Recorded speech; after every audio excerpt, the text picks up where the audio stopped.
C'est l'idée de la guerre qui nous excite en ce moment, la guerre sur nos écrans, la guerre dans le débat politique, la guerre entre médias, comme un adjuvant, un shoot d'adrénaline auquel on reprend goût après des décennies d'une vie trop tranquille peut-être. Comme dans un vieux couple, nos sociétés, semble-t-il, ont fini de goûter au charme de l'autre, déception, aigreur, rancune.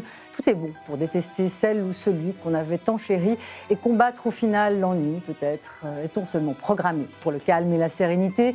Cette seconde partie du conte de fées qu'on ne raconte pas parce qu'elle ne fait jamais fantasmer personne. Ils vécurent heureux et eurent beaucoup d'enfants, c'est ce qu'on espère avant. Dans les faits, comme dans un couple moderne, on n'est pas heureux ou pas heureux très longtemps et on ne fait pas ou plus d'enfants. Serait-ce à dire que la guerre et l'amour en réalité ne sont pas si éloignés l'un de l'autre, que les deux se nourrissent à la même source, au frisson davantage qu'à la raison? Que se passe-t-il aujourd'hui dans nos familles comme dans nos sociétés démocratiques pour arriver de moins en moins à se tolérer, à faire couple, à faire commun? Eh bien, on en parle aujourd'hui dans Le Point. Bienvenue à toutes et tous sur Les Monts Bleus.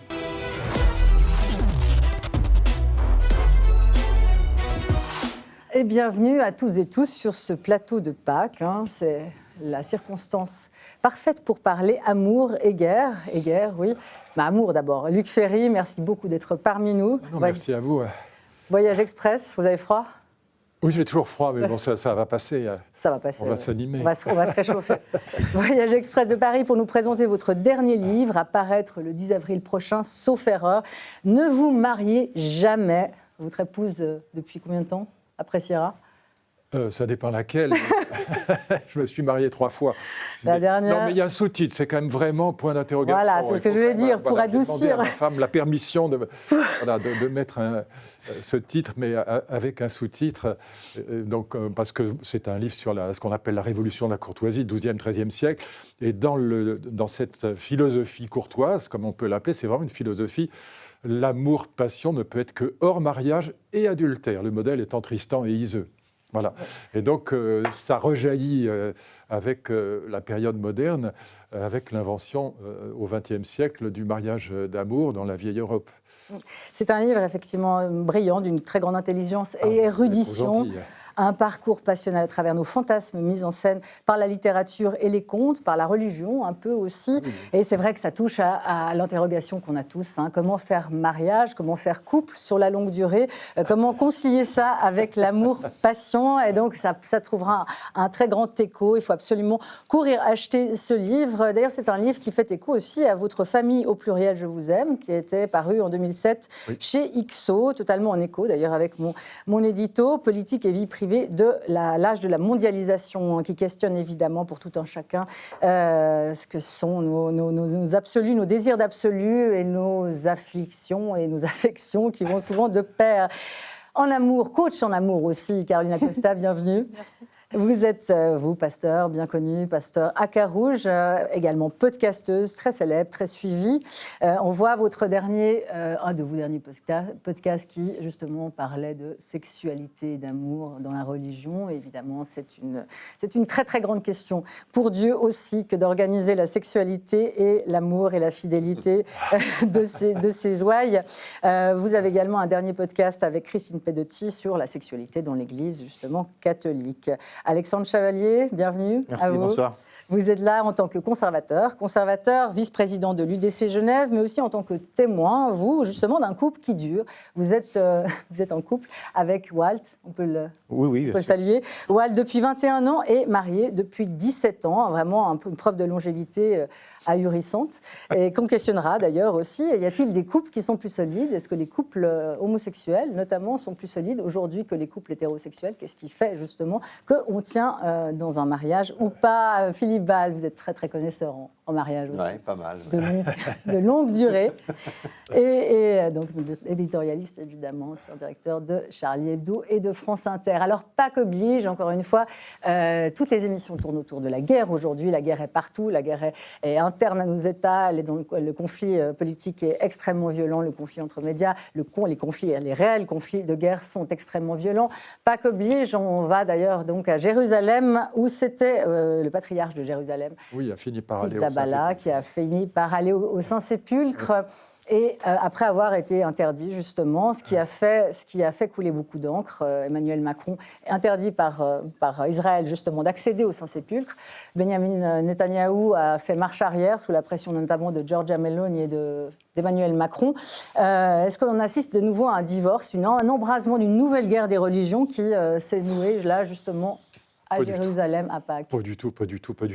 Il s'agissait absolument de protéger les chrétiens, donc c'est absolument pas une nouvelle guerre, donc c'est une blague funeste. Donc j'ai d'ailleurs, si je puis dire, tensé Emmanuel Macron, il n'aurait jamais dû intervenir de cette manière-là, c'était tout à fait scandaleux. J'ai beaucoup d'amis franco-israéliens qui m'ont appelé hier en disant « mais c'est absurde, les réunions de plus de 50 personnes sont interdites à Jérusalem, mais c'est pour protéger les gens ». Et donc évidemment, ils ont fini par protéger le patriarche latin. Donc patriarche latin, il faut dire que c'est un catholique. Patriarche, on penserait à l'orthodoxie, mais c'était un catholique. Oui, ils l'ont laissé aller au Saint-Sépulcre. Mais ça supposait une protection très rapprochée, parce que si jamais cet homme avait été blessé ou tué, on aurait évidemment accusé Israël. Donc jamais Emmanuel Macron n'aurait dû tenir ces propos. Mais bon, on sent chez lui une hostilité à Israël qui est permanente. Néanmoins, je le disais en introduction, c'est vrai que parler aujourd'hui d'amour, de paix, de famille, c'est quelque chose qui est presque devenu anti-sexy, bizarrement, et même de sexualité. Ce qui intéresse aujourd'hui, c'est la guerre. D'ailleurs, tout le discours du patriarche Pizzaballa était autour de ça, de finalement l'échec de la paix à Jérusalem, en Israël, évidemment, mais de manière générale aussi. Est-ce que c'est votre sentiment comme pasteur? Est-ce qu'aujourd'hui, justement, la guerre fait davantage vendre que l'amour? Je crois que, comme disait l'Ecclésiaste dans la Bible, rien de nouveau sous le soleil. On fait toujours la guerre, on fait toujours l'amour, on cherche toujours une voie du milieu. Et finalement, l'histoire du Christ d'il y a 2000 ans, qui est ce parcours des rameaux où on attend justement un grand roi libérateur qui sauvera tout. Et puis finalement, on a l'impression que c'est l'échec précisément de la paix, de la justice, de l'amour qui se joue à Pâques. Donc rien d'étonnant finalement à ce qu'on retraverse chaque année encore et qu'on approfondisse encore ce mystère. Parce qu'on n'a toujours pas essayé la société basée sur l'empathie, la solidarité, la justice, l'écoute, la paix. Je ne crois pas qu'on l'ait encore vraiment tenté. Si, en Europe, dans l'Europe de l'Ouest, oui. Ce que dit le vieux Kant dans le projet de paix perpétuelle, 1795, pardon, ce n'est pas par cuistrerie, je le rappelle, mais ce qu'il explique, c'est un texte que j'ai traduit en français quand j'étais gamin, c'est que le seul régime politique qui favorise la paix, c'est la démocratie. Alors, il appelle ça la République. Pourquoi? Parce qu'en démocratie, c'est le peuple qui décide de la guerre ou de la paix, ce n'est pas le tyran qui en décide. Quand c'est le tyran, quand c'est le dictateur qui décide, il se fout du peuple, donc il peut faire la guerre, envoyer les gens au casse-pipe. Quand c'est Napoléon qui décide, il y a des milliers de gens qui vont se faire tuer. Et donc, ce qu'on observe dans la vieille Europe, c'est la paix, malgré tout. Alors, on peut se disputer. Mais vous voyez l'expérience dans la vieille Europe de l'Ouest. En fait, et quand vous regardez la guerre aujourd'hui, que ce soit avec l'Iran ou que ce soit aujourd'hui avec la Russie, on a affaire à des guerres avec des pays qui ne sont jamais entrés dans l'orbite de la démocratie. Et je voudrais juste ajouter une petite chose importante à ce que dit Luc, c'est que dans l'histoire, on n'a jamais vu deux démocraties se faire la guerre. Exactement. Ça n'existe pas. Ça n'existe pas. Jamais. Mais il y a peut-être une petite confusion ici, c'est que la paix dont parle le Christ n'est justement pas la paix du monde. C'est-à-dire, la paix n'est pas une absence de guerre.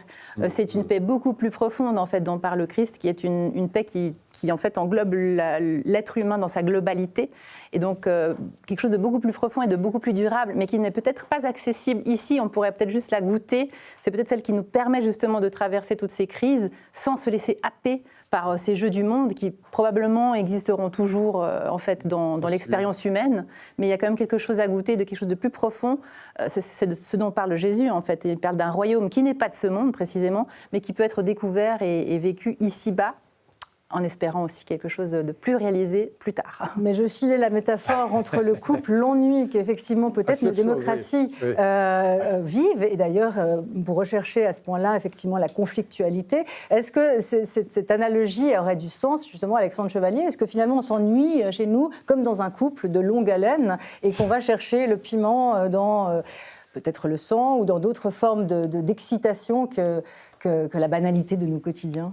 Le couple subit la même radicalité que celle que subit la société, et notamment la société politique. Dans une société de plus en plus radicalisée, vous avez de plus en plus de tensions en permanence, soit dans l'arène politique, l'arène médiatique, qui reprend notamment ce qui se passe en politique. Le couple aussi subit ça. D'abord parce qu'il laisse rentrer chez lui à travers les médias, les réseaux sociaux, toute cette agressivité et toute cette violence.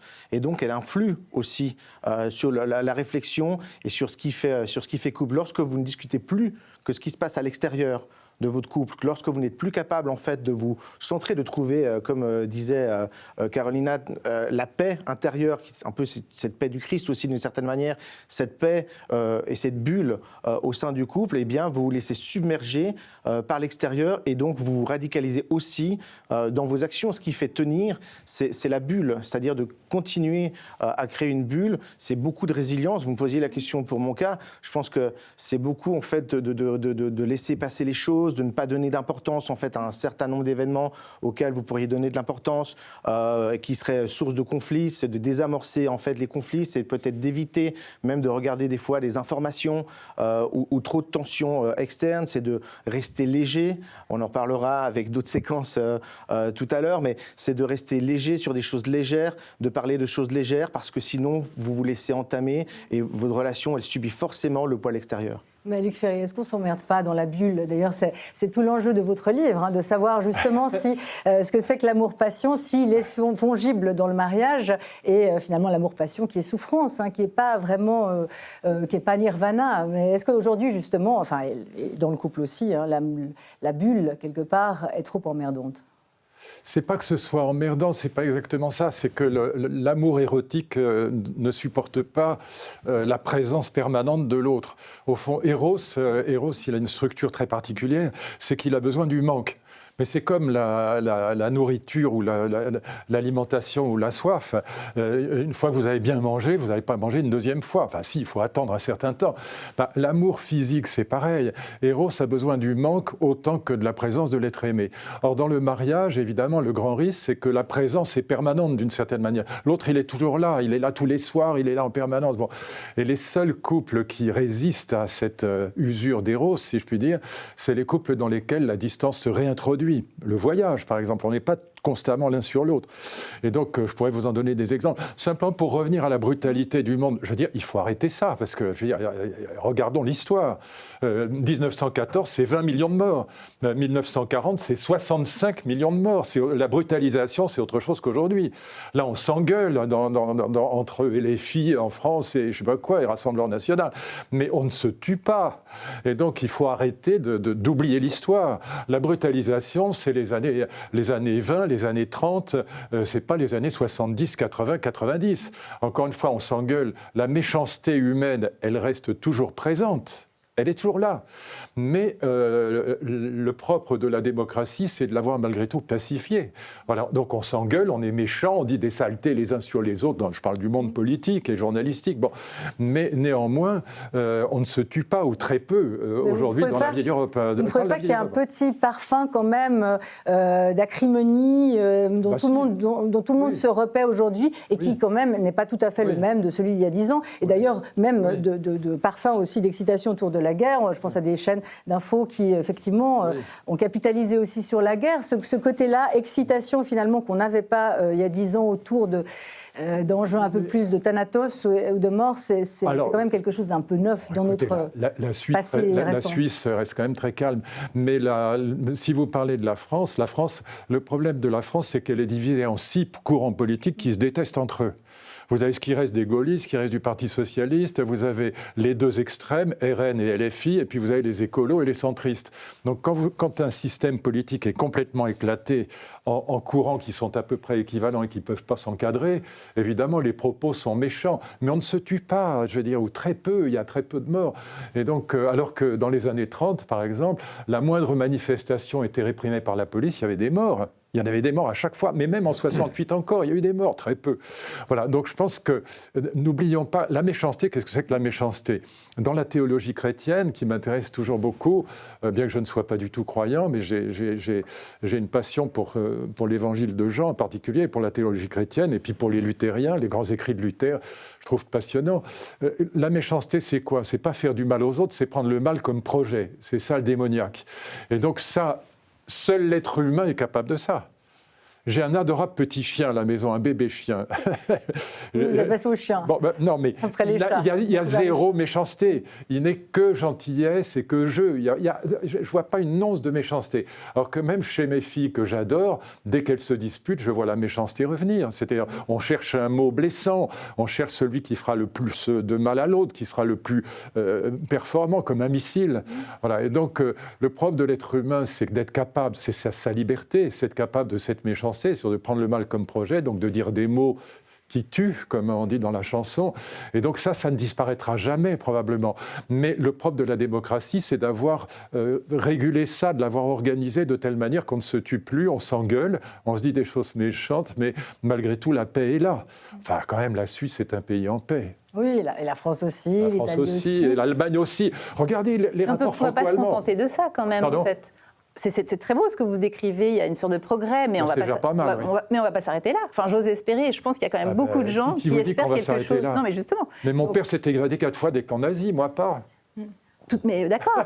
C'est quand même autre chose. Oui, mais en fait, ce qui nous intéresse, c'est quand même aujourd'hui. Donc, je crois qu'il y a toute une jeunesse qui arrive aussi, et puis qui a soif, en fait, d'une justice aussi restaurée, parce que, en fait, c'est d'autorité. Non, mais je veux dire, de conservatisme. Vous dites, on regarde en France ou ailleurs. Enfin, je veux dire, c'est dramatique ce spectacle politique. Franchement, c'est déplorable. On en a marre. La majorité des gens, c'est pour ça que les gens vont plus voter. On en a marre. Enfin, je veux dire, c'est la seule proposition qu'on a dans notre démocratie. Alors peut-être qu'il y a quelque chose à inventer d'une démocratie plus profonde, en fait, plus porteuse et peut-être d'ailleurs plus spirituelle. Parce que peut-être d'ailleurs c'est cet aspect-là qu'on a un petit peu oublié dans ces débats et qui nous donnerait peut-être un petit peu plus de hauteur, où on arrêterait en fait de juste invectiver les uns les autres et on parlerait de vrais projets de construction. Parce que forcément qu'on est dans un moment où il faut construire autre chose. Je pense que rien n'est plus toxique que le rêve d'un monde parfait. S'il sert de paradigme à une politique, c'est la politique la plus barbare du monde qui va arriver, c'est sûr. Je pense vraiment ça. Et par ailleurs, je pense que nos sociétés démocratiques, nos sociétés relativement pacifiées, c'est vrai que la violence est déléguée, elle est déléguée à l'État, enfin, c'est ce que Hobbes disait, et que finalement on a réussi à faire de façon pas trop idiote en Europe de l'Ouest. Ce par quoi elles sont menacées, ça n'est pas la haine de l'autre ou la violence contre l'autre, je pense que c'est le ressentiment. Je pense que l'inculture régnante aujourd'hui, pour des tas de raisons, etc., le fait que les gens ne connaissent pas bien le monde dans lequel ils vivent, ne sentent pas bien, n'ont pas assez d'éléments de connaissance, leur fait connaître un sentiment extrêmement dangereux qui est le ressentiment. Je pense que le ressentiment menace nos démocraties. Ces démocraties où effectivement la violence ne s'exerce pas en tuant du monde. Mais ça peut basculer parce que les gens ignorent qu'ils sont responsables de ce qu'ils ressentent. Ils ignorent. Alors, Alexandre Chevalier, je voulais, vous voyez, juste réagir justement sur l'ignorance qui nous conduirait à cette excitation du mal, finalement. Mais parce que Philippe a raison, et ça va dans le prolongement de ce que disait Luc Ferry, c'est-à-dire que heureusement, aujourd'hui, on ne se tue plus comme ce qu'on a vécu au début du XXe siècle. Il n'y a pas ce massacre, en fait, en Europe occidentale. Par contre, aujourd'hui, on se tue à travers les mots et à travers les boucles d'informations. Et ce que dit Philippe est extrêmement important parce que l'ignorance, elle vient justement de l'enfermement sociétale dans lequel on est, notamment à travers l'information qui vous absorbe, elle vous absorbe toute la journée. Et donc elle absorbe à travers la télévision, les émissions de télévision sur la guerre, les chaînes qui parlent que de ça, si on s'attache à ça et qu'on reste bloqué dessus, mais aussi par rapport à ce qu'on a avec nos téléphones aujourd'hui et toute la journée, les informations de guerre et des boucles. Et on a déjà souvent discuté, ces boucles... Et qui marchent, donc ça veut dire que les spectateurs sont preneurs, c'est-à-dire qu'il y a un public... Mais rappelez-vous... Aujourd'hui, il y a peut-être plus de public pour justement l'information de la terreur et de la guerre que mais rappelez-vous, Laetitia, que ces boucles s'enferment entre elles et que lorsque vous regardez quelque chose, on vous propose toujours la même chose. Et donc là, on va vraiment dans le point où effectivement vous êtes incapable d'être ouvert, vous êtes incapable d'avoir un point de vue en fait philosophique ou théologique si vous n'allez pas vous-même vers cette démarche-là, d'aller faire des cours de théologie, d'aller vers des cours de lire de la philosophie. Eh bien, vous vous enfermez dans un entre-soi et vous vous enfermez dans une certitude qui est que celle que vos idées sont les seules existantes, les seules valables valables et les seules vérités. Alors, ce qui est très intéressant aussi, parce que là, on file encore la métaphore sur le couple et la société, mais il y a ce retour, ce besoin d'autorité, qui peut être assez prégnant selon les partis qui sont aujourd'hui dominants. Ce retour d'autorité et ce retour aussi à une organisation de couple, notamment plus organisée, de mariage. Les pays conservateurs, on parle à l'Italie avec Giorgia Meloni, et justement, ce sont des pays qui prônent une image de la société où le mariage est de nouveau la cellule de base, et une cellule qui est effectivement très organisée, très rigide. On est très très loin de l'amour-passion, on est presque dans l'amour, dans le mariage arrangé. De nouveau. Quand la politique est totalement nulle, la famille occupe une place extraordinairement importante. C'est une évidence. Aujourd'hui, on se replie sur la sphère privée parce que c'est le seul endroit où on retrouve quelque chose qui a un sens. Maintenant, si vous voulez comprendre vraiment ce qui se passe aujourd'hui, alors bien, on est paisible, et comme le dit Madame, on est paisible, mais il n'y a pas de projet politique. En gros, c'est zéro. La vie politique, elle est d'une nullité dans toute l'Europe. C'est juste dramatique. Le premier parti de la jeunesse en France, c'est le Rassemblement national. Donc, qu'est-ce qui s'est passé? Il faut le comprendre maintenant, si on veut aller plus loin. Et pas simplement dire « Ah, ça va pas bien ». En 68, tous mes camarades à droite sont nationalistes. C'est la nation, la nation, la nation, la France, la France, la France. Et à gauche, ils sont tous révolutionnaires. Quand vous regardez ces deux foyers de sens, se sont totalement effondrés en Europe. Plus personne n'est nationaliste au sens où l'était Hitler, ou même au sens où on l'était dans la droite des années 30, même sans être hitlérienne. Oui, patriote. C'est aussi ce qu'essaye de remettre en place la droite, l'UDC ici, le RN à Paris, mais ils ne sont pas du tout nationalistes au sens où l'était le général Nivelle quand il envoie tuer 300 000 gamins pour prendre une prairie aux Allemands. C'est fini, ça, il n'y a pas une famille qui l'accepterait. Quant à la Révolution, Mélenchon n'est pas révolutionnaire, c'est un socialiste un peu rude, mais qui dit beaucoup de conneries d'ailleurs, mais néanmoins, il n'est pas révolutionnaire. Marx est mort. Marx est mort. Et donc, qu'est-ce qu'il y a à la place? C'est ça le problème. Moi, je ne cesse de dire que si on veut retrouver un grand dessein, qui parle aussi, pas seulement aux jeunes, d'ailleurs, pas que les jeunes, aussi aux vieux, le seul grand dessein, c'est la question des générations futures. Qu'est-ce qu'on va laisser, par l'amour, évidemment, c'est la question de l'amour, qu'est-ce qu'on va laisser à ceux qu'on aime le plus? Qu'est-ce que je vais laisser à mes filles, à mes enfants, aux vôtres? Pas simplement les miens. C'est la question de la dette. Est-ce qu'on va leur laisser une ardoise? Est-ce que c'est la question de la guerre avec l'islam? Est-ce qu'on va leur laisser un monde en guerre? C'est la question de la transition écologique. Est-ce qu'on va leur laisser un monde vivable? C'est la question de la protection sociale dans la mondialisation qui bouffe les États-providence. C'est donc c'est la question de l'école, évidemment. Comment on va les élever dans le monde de l'IA? Et donc, c'est le monde de l'intelligence artificielle, et donc le monde du travail. Et donc, toutes les questions politiques se regroupent aujourd'hui, devraient se regrouper si nos politiques étaient un tout petit peu intelligents, ce qui n'est pas le cas. Ça devrait se regrouper, non pas autour de la nation ou de la révolution, c'est mort ça, mais autour de la question des générations futures. Mais pas simplement au sens écolo, c'est beaucoup plus large, c'est quelle est notre responsabilité d'adulte vis-à-vis de l'humanité qui vient? Ce n'est pas mes enfants, mais c'est par l'intermédiaire de l'amour que j'ai pour mes enfants que je peux comprendre que la question de l'humanité qui vient est une question importante. La médiation entre les deux, c'est l'amour que j'ai pour mes filles, évidemment. Mais ce n'est pas seulement pour mes filles que je travaille, c'est évidemment. Voilà. Et ça, le grand dessein, il est là. Simplement, nos politiques ne l'ont pas encore compris. Et mes copains, j'arrête avec ça. Les intellectuels de ma génération, ils sont encore soit nationalistes, soit révolutionnaires, mais en sachant que c'est mort. Oui. Ils n'ont pas trouvé l'idée. Ils pédalent dans le vide. Voilà. Ils pédalent dans la choucroute. Une chose, c'est qu'est-ce que je veux léguer aux générations qui suivent? D'abord, la paix. D'abord, la paix. Oui. La paix, et ça veut dire les conditions de possibilité de la paix. Oui. C'est-à-dire, on parlait tout à l'heure de la démocratie, c'est une des conditions de possibilité de la paix. Ça veut dire une certaine forme d'amour aussi. Ça veut dire qu'il faut aimer des choses. C'est pour ça que je parlais du ressentiment tout à l'heure. Oui, c'est qu'on ne peut pas voir advenir une chose sans la désirer fortement. Par exemple, l'Europe, la construction européenne, alors elle est imparfaite, etc. Mais si on ne la désire pas comme on désire l'amour, elle ne se fera pas. Et si elle se fera, et dans la mesure où elle ne se fait pas, il y aura la guerre. Il y aura de nouveau la guerre. C'est délirer sur son enfant. Donc ce qu'on veut, c'est la paix. Notamment. Délirer sur son bébé pour qu'il puisse grandir. Rien n'advient qu'on ne désire pas. Oui. Mais ce qui est très intéressant dans ces nouvelles générations, Carolina, Totalement justement, d'accord. vous les fréquentez, vous en avez beaucoup dans votre église protestante, vous en avez beaucoup, vous en côtoyez beaucoup, des garçons, des filles, et vous voyez effectivement leurs préoccupations par rapport à la société, mais qui se retrouvent probablement aussi dans leurs préoccupations par rapport au couple, par rapport à l'union qu'ils vont faire ou pas faire. Est-ce que là, il y a effectivement une préoccupation beaucoup moins de sexualité, mais d'absolu, de quelque chose d'un cadre, de quelque chose de rassurant. Qu'est-ce qu'on peut en dire justement de ces préoccupations-là que l'on retrouve à la fois dans la relation à l'autre et puis dans la relation aux autres, justement pour la société dans laquelle ils se projettent?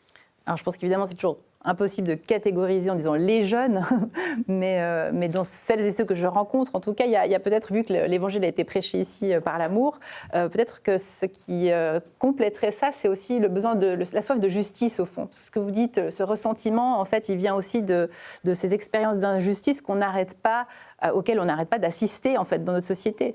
Et on les a déjà toutes dévoilées ici, mais c'est vrai qu'il y a ce désir de paix, bien sûr, mais il y a un désir d'égalité. On a envie de vivre dans une société dans laquelle on a une pleine égalité entre les hommes et les femmes.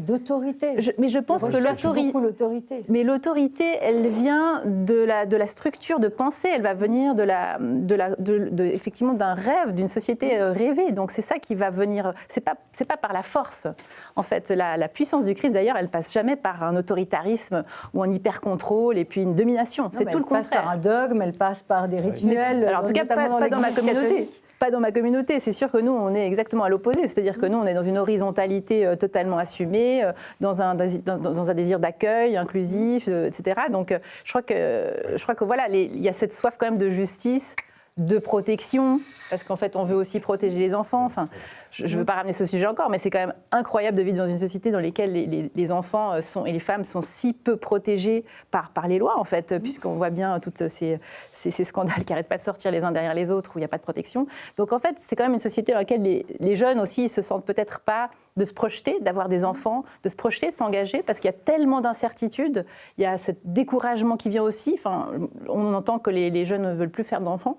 Oui. Ils veulent plus s'engager dans la durée. De facto, effectivement, en tout cas les moins jeunes en font de moins en moins, puisque la natalité, c'est un vrai problème. Mais en même temps, il y a une grande soif d'avoir quelque chose de profondément vrai et de beau et de bon. Donc on est toujours un peu dans cette... Alors là, je vais juste mettre le clip, parce que dans les aspirations des jeunes, effectivement, le dernier clip qui peut-être va remporter l'Eurovision, qui est le victorieux, l'Ultimo Sanremo, du festival de Sanremo, on va voir un extrait justement, et qui d'ailleurs a été téléchargé par des millions de personnes. C'est effectivement un tube déjà, avant même que l'Italie soit représentée par ce titre à l'Eurovision. On va le regarder et là, franchement, on n'est pas dans quelque chose de très moderne, hein, semble-t-il. On regarde. Sarà per sempre sì, soltanto sì, per questi giorni e mille altri ancora. Un semplice sì, l'eternità è dentro una parola. Saremo io e te per sempre, legati per la vita che senza te non vale niente, non ha senso vivere. Con la mano sul petto io te lo prometto, davanti a Dio saremo io e te, a così sarà per sempre sì. Ah ben voilà. Luc Ferry, le mariage vraiment, enfin, en tout cas la nouvelle génération semble, et même apparemment la chanteuse suisse qui représentera la Suisse fait aussi référence au mariage dans son... Donc vraiment c'est une tendance mais méga rétrograde, hein. Vous n'avez pas besoin de faire un livre pour expliquer non, parce que je vous disais tout à l'heure, quand la politique politique est nulle, la famille retrouve toutes ces valeurs qui sont celles de l'amour, évidemment. Mais le problème du couple moderne, et ça, donc, ça rejoint cette révolution de la courtoisie du XIIe, XIIIe siècle, c'est comment on se marie par amour-passion. On tombe amoureux, la passion est là, la passion érotique aussi est là. Bon. Mais comment faire durer cette passion dans une vie conjugale qui va évidemment l'user inévitablement à cause de la présence permanente de l'être aimé. Donc le grand problème du couple moderne, 7 mariages sur 10 se terminent en France et dans toutes les grandes capitales européennes de l'Ouest par un divorce. C'est quand même un vrai problème. Et donc, comment transformer cet amour-passion des débuts? Et en France, c'est la même chose chez les gays. Le mariage homosexuel a autant de divorces. Chez les femmes gays, mais pas chez les femmes lesbiennes. Chez les hommes aussi, non, chez les hommes non. aussi. Enfin, c'est peut-être un pourcentage de moins, mais c'est quand même 6 mariages sur 10. Ce qui est d'ailleurs très rassurant, parce que c'est la même logique, c'est la logique de l'amour, passion. Et donc, comment transformer cet amour-passion en quelque chose qui pourrait durer éventuellement 50 ans, 60 ans? Et donc, au Moyen-Âge, l'espérance de vie moyenne jusqu'au XVe siècle était de 20 ans, 22 ans. Donc, on se mariait devant le prêtre pour l'éternité, mais c'est une éternité qui était jouable. Ça a duré 4-5 ans, le mariage, 6 ans, on mourait. Et donc, là, comme on vit aujourd'hui, l'espérance de vie est de 80 ans pour les hommes et de 85 ans pour les femmes, en gros, dans l'Europe de l'Ouest, c'est à peu près les mêmes chiffres partout. On se marie pour les 50 ans qui viennent, ou en tout cas pour les 30 ans qui viennent. Parce que l'âge moyen du mariage, vous savez comment il est aujourd'hui en Europe, en France, c'est 37 ans cette année, c'est dingue, d'où la dénatalité. Et donc on se marie quand même pour les 30 ans ou 40 ans qui viennent. Et donc comment faire durer, c'est tout le thème de mon livre, un amour-passion qui va forcément s'user, comment le transformer en amitié amoureuse, en tendresse, en complicité, quelque chose qui peut durer. Faut-il tout court, d'ailleurs c'est le thème de votre livre, faut-il tout court succomber au mariage de passion ou plutôt se marier dans le mariage de raison? Non, cet extrait de la princesse de Clèves qui était magnifique, effectivement, c'est incroyable. On renonce parce qu'on sait que ça va de toute façon échouer et que mieux vaut... C'est génial. Dans la princesse de Clèves, c'est un passage que je cite dans mon livre, parce que quand le mari de la princesse de Clèves, le prince de Clèves, meurt, le duc de Nemours et la princesse sont libres, ils pourraient se marier. Le duc de Nemours franchit tous les obstacles pour rejoindre, y compris physiquement, il saute par-dessus les murs pour rejoindre la princesse de Clèves. Il lui dit, maintenant que tu es libre, enfin vous êtes libre, on se vous voit à l'époque, et que je suis libre, marions-nous. Que lui répond la princesse de Clèves? Elle lui répond, mais mon mari était amoureux de moi parce que je ne l'aimais pas. Distance. Et donc nous aimons, si nous nous marions, alors ce serait la catastrophe très rapidement, nous nous séparerions bien vite, car l'amour-passion ne durerait pas. Gardons cet amour-passion hors mariage. Et toute la philosophie courtoise, il y a un traité de la courtoisie d'un prêtre catholique qui s'appelle André le Chapelain, fin XIIe siècle, et qui dit surtout l'amour-passion doit être interdit dans le mariage. C'est la ruine du mariage. Même Rousseau dans la Nouvelle Héloïse dit non, parfait, surtout pas. C'est génial. Surtout pas, en fait. Surtout pas. Alors on finit quand même par mourir frustré et donc nous, on a ce problème, on se marie, nos jeunes se marient par amour-passion, évidemment, même les vieux, on se marie. Notre ami Pascal... Comment faire durer ça? Notre ami Pascal Bruckner dit que c'est l'adultère qui a sauvé le mariage. Oui, alors si mariage sur 10 se termine par un divorce dans les grandes capitales, mais s'il n'y avait pas les enfants et l'adultère, ce serait 9 sur 10. C'est ça. Ouais. Et néanmoins, effectivement, les mariés se séparent, mais ils se séparent bizarrement quand même moins que les couples qui ne sont pas mariés. Et donc l'institution du mariage protège contre la déliquescence des couples. Carolina Costa, finalement, on a besoin de border ça. C'est comme dans une société bien organisée, on a quand même besoin de border ça avec de l'autorité, avec... elle revient à l'autorité. C'est le leitmotiv. C'est drôle parce que quand je faisais mon stage pour devenir pasteur, mon maître de stage m'avait dit, tu sais, moi je dis toujours aux couples quand ils se préparent pour le mariage, je vous préviens, le mariage vous enrichit, le divorce vous appauvrira. Et en fait, c'est très vrai. Bien un protestant. Mais c'est très vrai, en fait. Pension alimentaire. C'est ça. C'est-à-dire qu'en fait, ça coûte cher, en fait. Parce qu'effectivement, il y a l'aspect économique, mais en fait, il y a aussi quand même tous les aspects matériels, mais aussi quand même un appauvrissement, finalement, aussi de l'être, d'une certaine manière. Parce que peut-être que le problème du mariage, c'est qu'on a peut-être trop mis. Là, on le voit dans cette vidéo qu'on vient de voir. On a l'impression que toute notre vie, c'est le centre de notre vie, c'est le point culminant, ça va être le mariage, c'est le couple. Or, c'est faux. Peut-être c'est ça qu'on devrait dire aussi au départ. Non, on est des êtres qui avons aussi des soifs d'intelligence, des soifs intellectuelles. Donc ça, on va aller le chercher dans la connaissance. Puis ce sera peut-être pas dans le couple, en fait, qu'on va le trouver. On a besoin de nourrir son corps, peut-être pas que par la sexualité d'ailleurs, parce que ça aussi, c'est tout centré comme si la sexualité, c'était le cœur d'un couple. Mais c'est faux. C'est un aspect parmi beaucoup d'autres, les aspects artistiques, créatifs, émotionnels. Donc en fait, peut-être qu'on met trop tout dans la même besace et qu'on devrait plutôt prévenir chaque être humain qu'en fait, on a tout intérêt à se déployer de multiples manières. Et puis que l'autre aussi ne va pas être là pour nous combler. Et c'est aussi cette fausse idée que l'autre va me compléter.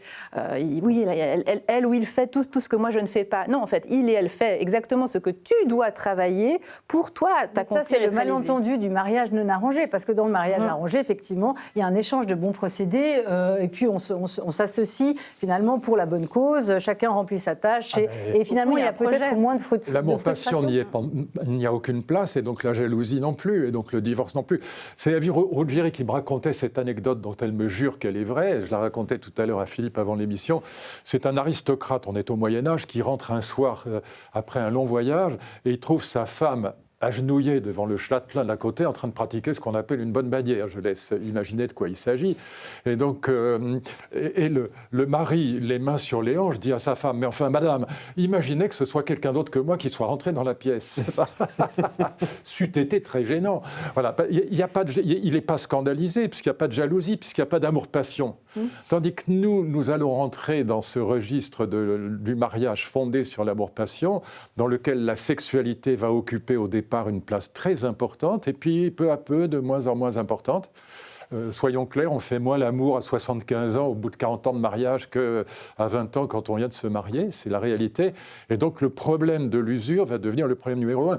Et dans la révolution de la courtoisie, vous avez deux modèles, Tristan et Iseux.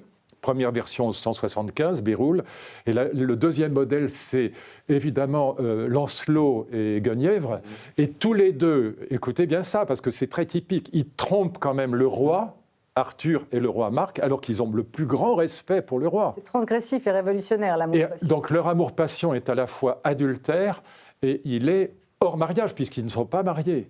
Et pour la courtoisie, c'est l'essentiel. Et c'est pour ça que l'Église catholique va faire du mariage un sacrement, exactement à la même époque, c'est à la charnière du XIIe, XIIIe siècle, ce que les protestants, en tout cas luthériens, ne feront jamais. Et l'Église catholique va faire du mariage un sacrement, j'y consacre tout un chapitre, c'est absolument passionnant, parce qu'ils veulent justement protéger les femmes et les enfants qui naissent de ces couples à répétition dans l'aristocratie, aussi de ces mariages consanguins, et de ces malheureuses femmes qui sont abandonnées, de ces enfants qui sont abandonnés parce que l'aristocrate se marie 10 fois de suite et qu'il divorce sans arrêt. Donc du coup, on va condamner à la fois le divorce et parce qu'on va sacraliser, faire du mariage le 7e sacrement. Vous voyez, ce que Luther ne voudra jamais faire, en revanche. Mais c'est très intéressant parce que c'était, du point de vue de l'Église catholique, évidemment, un progrès social, ça protégeait les femmes et les enfants, et en même temps, l'Église catholique dit à l'époque, n'ayez jamais d'amour-passion pour votre femme, comme dit Montaigne. N'aimez jamais votre épouse comme on aime sa maîtresse, dit-il. Et il ajoute ceci, qui n'est pas très poétique, mais je cite Montaigne, épouser la femme qu'on aime, il veut dire d'amour-passion, c'est chier dans le panier avant de se le mettre sur la tête. C'est Montaigne, je ne change pas une lettre. Vous voyez, donc on est sorti du mariage arrangé, du mariage de raison, mais du coup, on retrouve la problématique de la courtoisie aujourd'hui. Comment faire durer cet amour-passion? Faut-il même le faire durer? Et s'il ne dure pas, comment éviter le divorce? Oui. Alexandre Chevalier, quelle est la recette justement? Est-ce que vous aimez Lui, plus ça fait 18 ans qu'il tient le coup, alors il va nous dire. L'institution de votre couple et du mariage qui vous ligue, ou voilà, malgré la monotonie, ou bien c'est que vous avez la recette qu'on souhaiterait tous et toutes avoir pour sur la recette, je ne sais pas. Ce que je vois, et je reviens juste rapidement sur la séquence qu'on a vue avec cette chanson de Salda Vinci qui gagne le plus grand festival de la chanson italienne et qui aujourd'hui est téléchargé partout, traduit par l'IA dans à peu près toutes les langues et dans tous les types de musique. Pourquoi? Parce que ça rappelle un besoin de sécurité. Vous parliez tout à l'heure d'un besoin d'autorité. Moi, ce que je constate en tant que catholique, c'est un besoin de sécurité. On voit d'ailleurs de plus en plus de baptêmes dans l'Église catholique, notamment en France, d'adultes qui vont conduire et qui vont conduire probablement aussi après à ce sacrement du mariage, parce qu'il y a une génération aussi qui a vu ses parents divorcer. C'est aussi des enfants divorcés qui ne veulent pas forcément reproduire le même schéma et qui sont plus conservateurs. Et on le voit dans les votes aussi, des jeunes qui votent UDC, des gays qui votent UDC ou qui votent Rassemblement National en France. C'est le premier parti. Ou qui sont élus RN, parce que c'est quand même le parti. Oui, bien sûr, il y a plus d'élus, et il y a plus d'élus d'ailleurs, en fait, gays, je pense, en proportion au RN que dans les autres partis de très très de centre ou de gauche ou de droite républicaine. Hommes. Oui, chez les hommes en tout cas, en particulier. Hommes, Et donc ça ramène aussi à une société, quand on revient à la chanson, ça revient aussi, il faut quand même le voir, avec une société conservatrice aujourd'hui en Italie qui est là, avec des valeurs napolitaines, parce que le chanteur est napolitain, qui sont donc, c'est la culture du sud, de la famille, du poids, de l'importance de la famille, et qui reprennent du poil de la bête, et qui aujourd'hui sont considérés comme quelque chose finalement d'assez fun pour être acceptable pour l'ensemble. Cette même chanson, il y a 5 ans, il y a 10 ans, c'était impossible qu'elle passe la rampe. Après, pour répondre à votre question, moi je vous ai dit tout à l'heure, il faut beaucoup de résilience, il faut considérer qu'au bout d'un moment, l'important, c'est la perspective d'être avec l'autre. Moi, la question que je me pose, parce que je ne vous parlais que de moi, c'est est-ce que je me projette dans l'année, les 5 ans, les 10 ans avec mon mari? Et la réponse est à chaque fois oui. Et tant que j'ai cette réponse à l'intérieur qui est oui, c'est que tout va bien. Et tout le reste, finalement, ça a peu d'importance. C'est-à-dire tout ce qui pourrait être source de vrais conflits, j'essaye en fait, ou nous essayons plutôt, parce qu'on est deux, de le mettre à côté et de le travailler. Ça veut dire quoi se projeter? C'est-à-dire s'imaginer qu'on veut toujours voir la même personne tous les jours dans 5 ans. Ouais. Le matin, petit déjeuner. Exactement. C'est se dire, j'ai toujours envie de partir en vacances avec dans les 5 prochaines années. Si votre réponse, malgré tout ce qui peut se passer dans le petit quotidien, si votre réponse est oui, c'est que votre couple y tient. Oui, c'est pour éviter de dire quelque chose qui est faux historiquement. Dans la Révolution de la courtoisie, et c'est tout le thème de mon livre en fait, il y a des romans de Chrétien de Troyes, donc, comme Yvain et le chevalier au lion, qui est un roman absolument magnifique, ou le roman d'Érec, dans lesquels, au contraire, c'est pour ça que j'ai mis vraiment point d'interrogation dans le sous-titre de mon livre, ne vous mariez jamais. Peut-être que si. Il y a des romans dans lesquels, au contraire, l'amour-passion ne s'épanouit que dans le mariage. Pourquoi? C'est ça la question que vous posiez à notre ami Alexandre. Pourquoi? Parce que ce sont des romans dans lesquels les amants passionnés qui se sont mariés ont pris soin d'organiser pas simplement de se projeter, c'est une très belle idée, je la rejoins, mais aussi ils ont organisé une distance. Par exemple, ils voyagent énormément, pas ensemble. L'idée de distance est essentielle. Il ne faut pas être constamment l'un sur l'autre. Si on se bouffe les uns les autres, si on est constamment l'un sur l'autre, l'amour-passion en prend un coup, évidemment, mais aussi on finit par être dans l'indifférence d'une certaine manière. Voilà.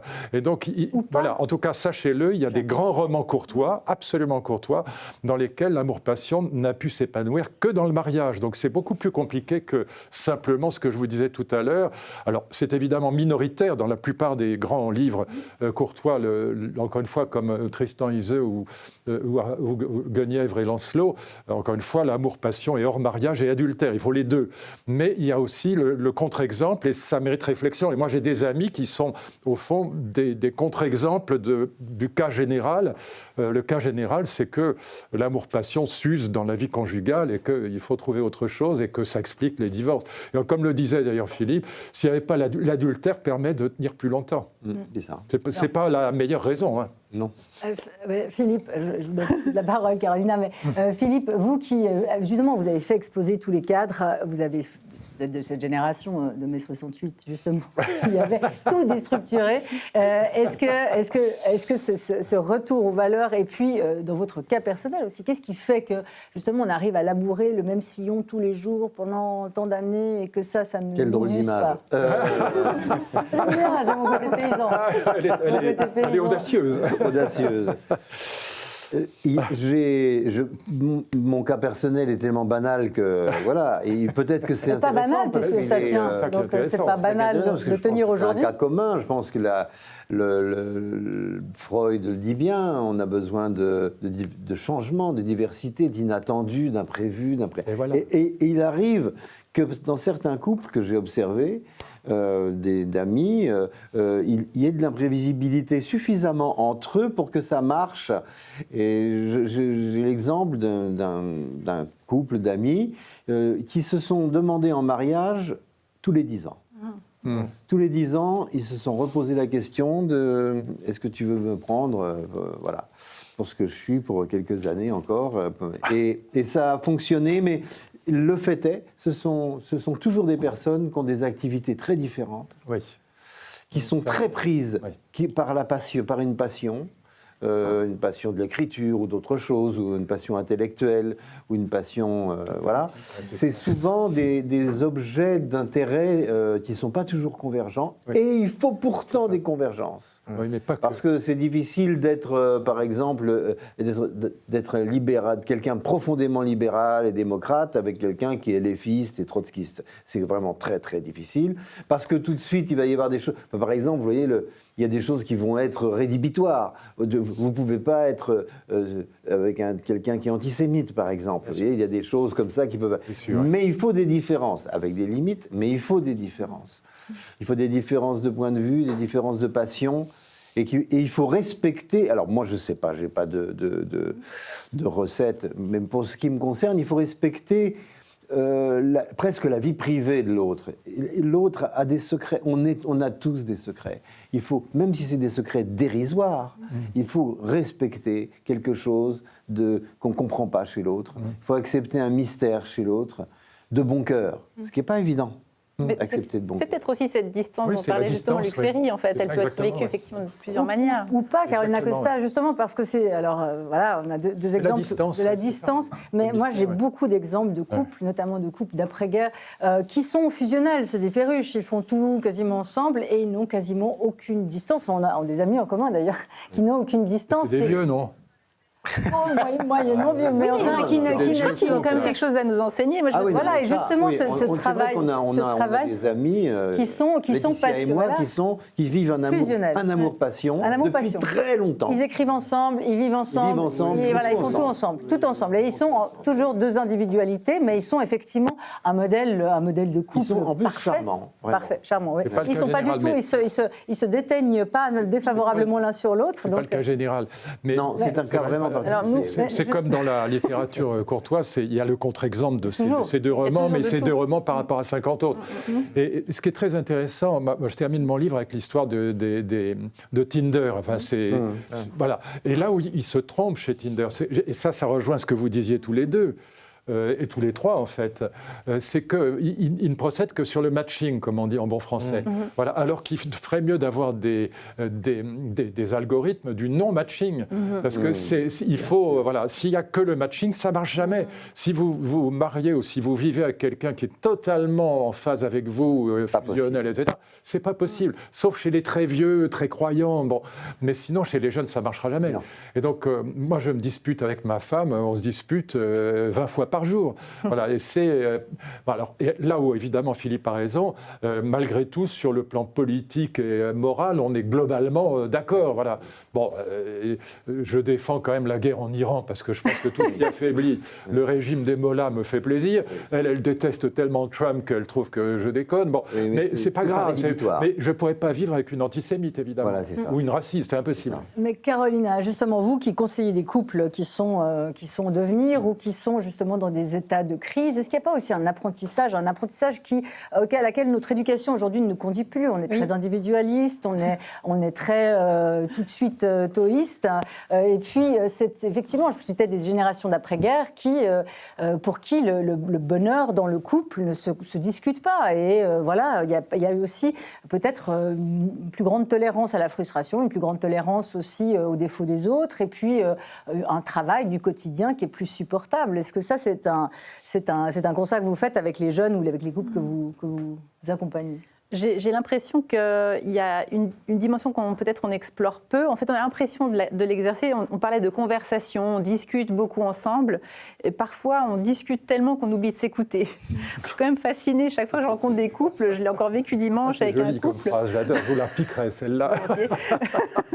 où je leur demandais simplement de se raconter ce qui avait matché au début, c'est-à-dire qu'est-ce qui m'avait plu chez l'autre. Et puis tout d'un coup, ce couple se redécouvrait comme pour la première fois, en fait. Et parfois, peut-être, on oublie de prendre le temps de juste se redécouvrir par l'écoute, en fait. Mais au fond, qui es-tu? On parle aussi de ce cycle des 7 ans, en fait, qui est très connu aussi en psychologie, où en fait, on devrait retomber amoureux tous les 7 ans, parce qu'en 7 ans, évidemment, on évolue, on a beau vivre ensemble, on ne fréquente pas forcément les mêmes cercles, et quand bien même, parce que ça fait 18 ans que je suis en couple, on travaille aussi ensemble, et pourtant on évolue comme chacun de son côté. Donc il y aurait ce moment D'ailleurs, on parlait de ça une fois, on disait on fait bien le service de la voiture.